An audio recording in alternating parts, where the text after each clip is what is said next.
and he never appears on screen in the movies. He also apparently didn't even realize how big of a movie High School Musical was, and forgot that he had done the vocals for the movie until it came on the TV while he was working a shift at P.F. Chang's. Apparently he tried to convince his coworkers that it was really him singing in the movie, and no one believed him. It's kind of funny because the whole point of the movie is kind of like, hey, basketball guys can sing too if they wanna. But not this basketball guy, actually. You don't want to hear this basketball guy's voice. So they crush the song, they're dancing around on stage together. It's like they were born to perform. But for me personally, Little Viking Boy really steals the show. You guys know Little Viking Boy, right? The start of something new. He's basically the star of the movie. Look at him back there. He's leaving it all on the dance floor, man. Whoa, sorry, I almost fell backwards. It's just... He actually is getting a little bit too into this. This guy's locking eyes with me like we've been madly in love for years. And why did his voice suddenly get so much more theatrical? I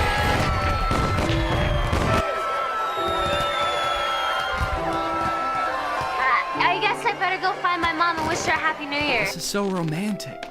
I should say something romantic. I gotta go find my mom. And then she vanishes.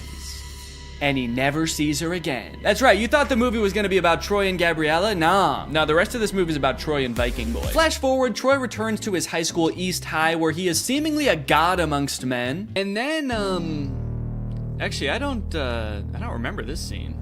Yeah, I don't know what happens here at all. Looks like the teacher is about to maybe give some kind of speech about today's sponsor? This video is sponsored by the Pokemon Company International. And they've sponsored this video because they want me to share some very exciting news with you. A Pokemon Day celebration is taking place in Pokemon Trading Card Game Pocket right now. There's a new themed booster pack, Triumphant Light. And players can receive 3 booster packs for free just by logging in. And these booster packs, mind you, are guaranteed to contain at least 1 card of 4 diamond rarity or higher. By completing special missions, you can also obtain a unique display board, as well as Space-Time Smackdown packs, 500 trade tokens, 12-pack hourglasses, 24 Wonder Hourglasses, 24 Trade Hourglasses. Not to mention, at the end of March, ranked matches are coming to the game. So get your favorite decks ready and get ready to battle, baby. Pokemon Trading Card Game Pocket is a free-to-start game, available right now for download on iOS or Android. So go to this link or click the link in the description to join now. Log in, have some fun, and enjoy the Pokemon Day celebration. And now back to Troy. But unbeknownst to him,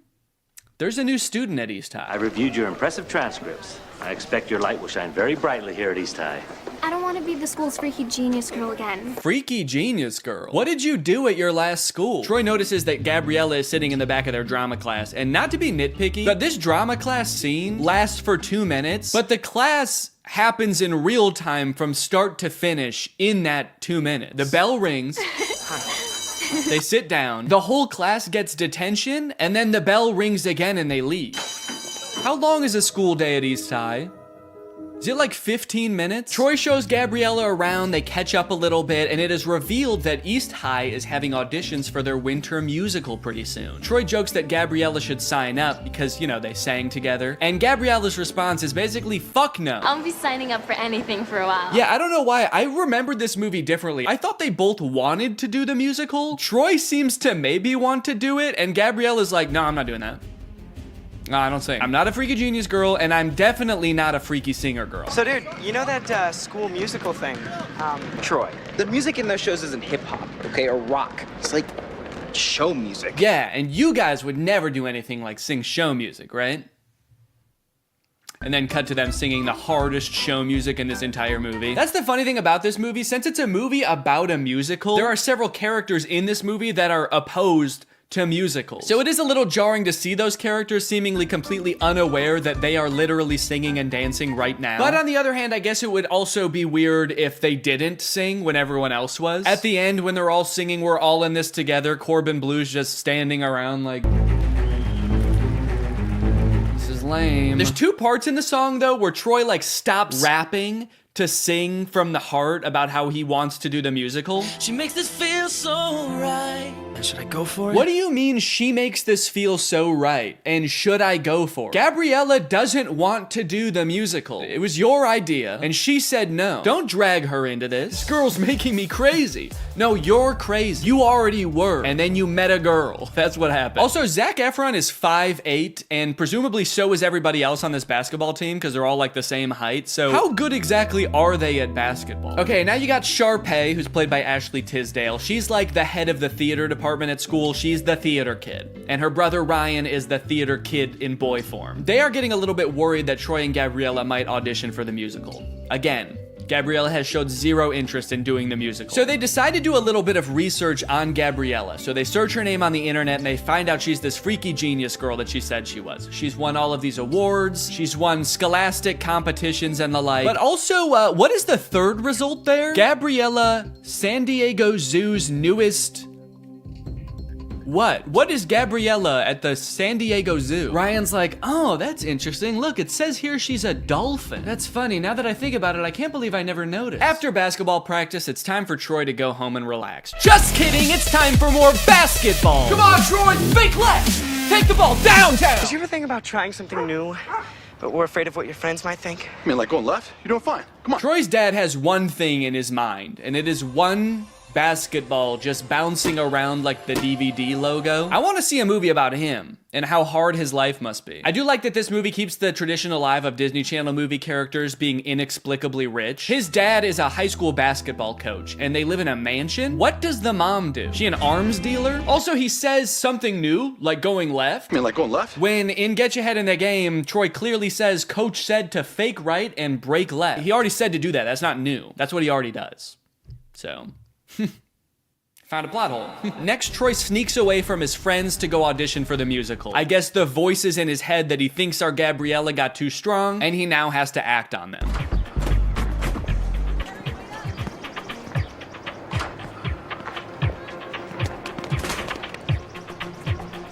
He's gone! Wow! Where'd he go? Pay no attention to the fact that as he turns the corner, he probably fully saw Troy like... Meanwhile, Troy's dad is just standing there like, huh, that's weird. Could have sworn I saw basketball. Now, when we see the auditions, it becomes immediately clear that while Ryan and Sharpay are basically made out to be the villains of this movie because they're so overprotective of their theater department, they are completely in the right to do so. Not because their audition is really good, which it actually is, but because everyone else's is so bad. It's hard to believe That I couldn't sneeze. It seems that no one else in this entire school can even sing. It seems like they actually don't even have a concept of what music is. So like, yeah, I would actually be hoping I got the lead too. It is funny how they all act like they can't sing, and then anytime there's like an actual musical number as part of the movie, every member of the student body sings their heart out like the Rentas do. What's going on there? So Troy shows up to audition, and then Gabriella shows up too. I guess, turns out she actually did want to audition. I don't know. I don't know if Troy threatened her or what, but she shows up. But they are too late to the actual audition, so they don't get to audition in time, but they stick around afterwards and just sing an audition anyway. And Miss Darbus, the director, hears them and decides, you know what, you guys get a call back. Understandably so. She's working with a very small talent pool. Here comes two people who know what a song is. She's got to hold on to them. After school, before school, whatever works. After basketball class, we can get this right. I'm so... What? Now this is interesting. Troy is looking at his sheet music like he's never seen it before in his life, despite having just sung the song perfectly after only glancing at the sheet music briefly. He also says, what? So... What? To almost imply he has no clue how the sheet music got into his hands or how he got a callback. Does he not know that he just sang? Anytime there's a musical number in this movie, do they just black out and come to like, I don't know what happened. We definitely didn't sing though, I don't know how. If you're my age, it might have felt like this movie was written just for you when it came out. And in a sense, it kind of was. The writer, Peter Barsacchini, who was mostly known for writing rated-R action movies at the time, started writing the script because he wanted to make a movie he could watch with his daughter, Gabriella. I thought it would be really fun to write a Disney Channel movie that my daughter could watch. Yes, he did name the main character after her, and that kind of melts my heart. She was 10 in 2004 when he started writing it, And so was I. The story was actually inspired by his own high school experience, when one of his basketball teammates confided in him about his love for ballet. Decades later, Peter thought, wow, that's actually the perfect plot for a kid's movie. Boys are more than just jocks. They can do other stuff. They can do ballet. No, actually, that's too far. They could do the musical, but only if it's because they want to sing with a girl. Anyway, it's time for another song about how basketball players shouldn't sing, sung by, you guessed it, the Basketball Players. Status Quo is actually such a fantastic song. It features several students who decide that, hey, since Troy and Gabriella are breaking